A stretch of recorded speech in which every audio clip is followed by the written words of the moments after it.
Então vamos lá, pessoal. Muitas vezes me perguntam quais os principais motivos para se fazer um planejamento patrimonial e sucessório, seja ele com uso de holding, seja ele com uso de qualquer outro instrumento viável para essa finalidade.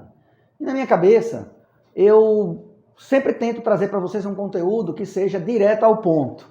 Então vamos pular toda aquela parte chata da Constituição, por quê, de onde saiu, o que é holding, qual é a finalidade, onde está a previsão legislativa, e vamos direto ao que importa.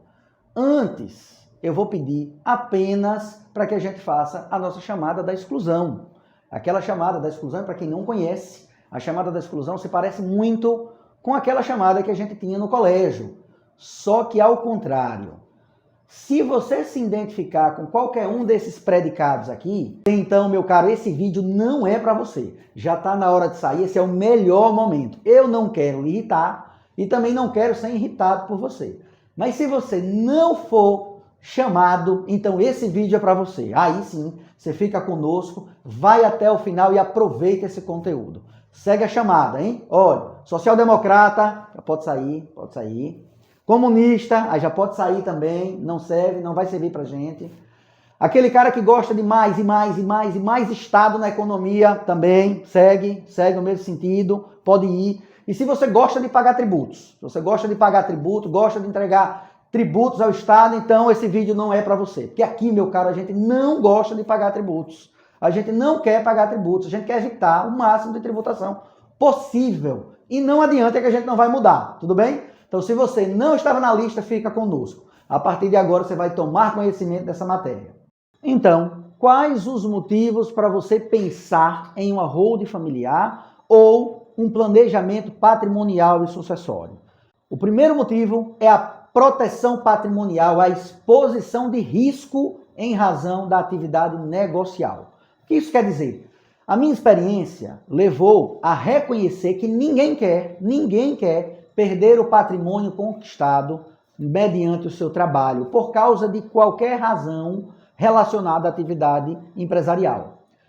Ou seja, a atividade empresarial é muito mais volumosa, ela movimenta muito mais recursos e não é razoável que você, empresário, perca todo o seu patrimônio em uma falha, em um erro, em uma exposição de risco, de um fator contingencial, de uma má escolha, de um sócio mau gerente, de uma atividade que lhe trouxe um prejuízo, você venha colocar em risco todo o patrimônio que você conquistou trabalhando, ferindo assim os seus filhos, o seu cônjuge, a proteção patrimonial que você quer deixar para os seus descendentes e dependentes. Então essa é a primeira razão que lhe faz pensar em exercer um planejamento patrimonial e sucessório ou mesmo pensar em uma holding familiar. Segunda razão, é evitar os gastos com inventário. Vocês já estão cansados de saber que o inventário ele pode levar o patrimônio que está sendo inventariado a uma enorme perda, a uma perda de aproximadamente de 30% a 40% desse patrimônio. E não é exagero. Basta que vocês imaginem que em um inventário existem vários elementos de perda patrimonial. Vamos começar.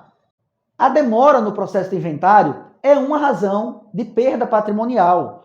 Os anos vão se passando, os bens não estão sendo cuidados como deveriam, aqueles bens acabam sofrendo uma perda patrimonial pela sua própria desvalorização, depreciação do bem. Essa é uma perda suportada por aquele que encara o inventário. A segunda perda suportada é o deságio. Imagine que se você precisar vender um bem do acervo patrimonial a ser inventariado, o comprador estará comprando um bem litigioso. E é evidente que esse bem não será comprado pelo preço de mercado. Ele é comprado com deságio. Se você precisar vender um bem para custear as próprias despesas do inventário, pode ser que você não encontre nenhum comprador. Esse bem pode ser levado a leilão para que se faça um fundo e assim você possa pagar os tributos incidentes no inventário para só então o juiz poder finalizar o inventário, que exige o recolhimento da tributação incidente. Outra razão de perda patrimonial é invasão de bens, é má gestão dos ativos.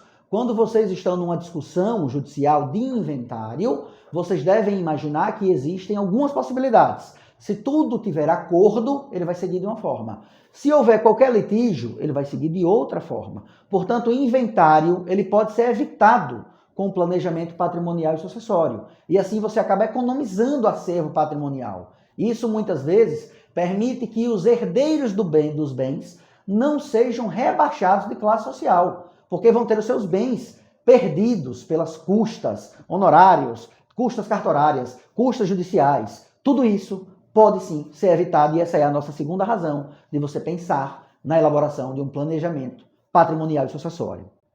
A terceira razão de você imaginar um processo como esse é você possibilitar que o patriarca, aquele instituidor do patrimônio, muitas vezes aquela pessoa que lutou, que batalhou, que conquistou esse patrimônio, ele pode sim trazer regras de governança no momento da sua falta. Ele pode trazer em uma relação empresarial, em um acordo de cotistas, em um contrato particular, que os bens serão administrados por o filho A, por o filho B, por o filho C. Por que razão? Porque o filho A, B e C é aquele que ele entende que tem maior capacidade de gerir esses bens, maior capacidade de trazer resultado e continuidade da atividade. Ele pode também identificar que um determinado filho, um determinado herdeiro, é aquele que não tem nenhum interesse no patrimônio, é aquele que tem absoluta propensão a se desfazer do patrimônio. Então ele pode evitar o desfazimento desse patrimônio através de um planejamento sucessório, onde ele garanta que esse bem não pode ser vendido, ou que esse bem só pode ser vendido mediante o acontecimento de uma causa especial, uma cláusula suspensiva, uma cláusula resolutiva, o nascimento de um neto. Veja, tudo isso pode ser incluído nas regras de governança. E essa é uma das grandes razões para se pensar em um planejamento. Não se pode esquecer aqui ainda que o risco da entrada de terceiros no ambiente familiar pode trazer uma instabilidade na gestão desses patrimônios. De quem nós estamos falando aqui? De genros e noras. Nós estamos falando do terceiro que entra numa relação. Nós estamos falando do momento em que os filhos herdeiros começam a se casar, às vezes no regime da comunhão parcial, às vezes no regime da comunhão universal, e tudo isso traz uma fragilidade à governança do patrimônio familiar. Essa é a terceira razão de você pensar em um planejamento dessa natureza. Uma quarta e muito importante razão é a eficiência tributária, a economia de tributos. Se você exerce nos bens familiares uma atividade locatícia, por exemplo, se você exerce essa atividade na pessoa física, você estaria obrigado a recolher, em média, 27,5% de tributos. Já na pessoa jurídica, com o planejamento, você poderia reduzir essa carga tributária para 11,33% aproximadamente.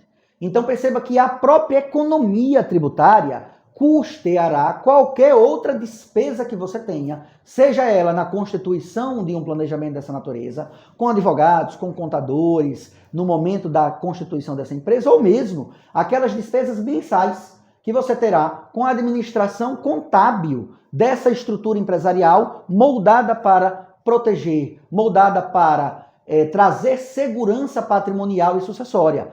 Essa economia, com certeza, vai custear qualquer despesa dessa natureza. Então, essas são as grandes razões que me levam a crer que todos deveriam pensar em um planejamento patrimonial e sucessório. O imposto sobre herança, ele tende a aumentar. Inclusive, o Brasil é um dos países que menos tributa imposto sobre herança. E com a reforma tributária, não tenha dúvida, vão seguir as regras de tributação sobre herança de grandes conglomerados econômicos. Se você imaginar, nos Estados Unidos, o imposto sobre herança pode chegar a 60%. Então imagine que isso é uma política de Estado. Ninguém quer tributar 60% a herança. O que ele quer é que você não deixe a sua herança sem um planejamento. Que você não faça dela uma atividade econômica. Herança não é para ser uma exploração de bens patrimoniais que não trazem nenhum resultado à economia. E quando você traz isso para o ambiente corporativo, você já começa a se organizar, você já começa a trazer economia tributária, começa a trazer movimentos econômicos dentro do país. E por isso, a tendência é que o imposto sobre a herança seja cada vez maior. E aí está uma enorme razão de você começar a pensar sobre um planejamento patrimonial e sucessório. Por fim, como aqui a gente não tem momento blogueirinho, a gente não fica pedindo para você se inscrever no canal, não fica pedindo para você compartilhar com aquela pessoa que precisa desse conteúdo, não fica pedindo para você deixar os seus comentários, isso você faz se você quiser. Se você tiver interesse, então você faz, encaminha para quem você acha que é importante. Aqui, o nosso objetivo é fazer com que esse canal transmita um conteúdo informativo, transmita um conteúdo didático para a população. E é esse o nosso objetivo, tá bom? Então fica aí o nosso abraço e nos vemos nos próximos conteúdos.